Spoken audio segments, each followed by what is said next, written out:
Detik-detik kecelakaan maut yang terjadi di Jalan Pahlawan, Desa Ketanon, Kecamatan Kedungwaru, Kabupaten Tulungagung, Jawa Timur, Minggu tanggal 18 April tahun 2021. Kecelakaan itu terekam kamera CCTV pinggir jalan, sekitar pukul 6.15 waktu Indonesia Barat. Dalam video tersebut memperlihatkan kondisi jalanan yang tak begitu ramai.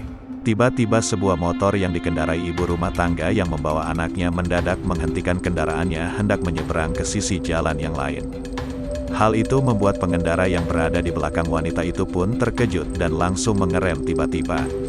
Pengendara motor lain juga bahkan menabrak pelan pemotor wanita itu karena menyeberang secara tiba-tiba tanpa melihat-lihat terlebih dahulu. Setelah berhasil menghindari dua pengendara motor, pemotor wanita yang membawa anaknya kemudian menyeberang ke sisi jalan lain tanpa melihat ke arah yang berlawanan. Dalam waktu yang bersamaan, tiba-tiba sebuah mobil jenis L300 melaju kencang dan langsung menabrak pemotor wanita itu beserta anaknya.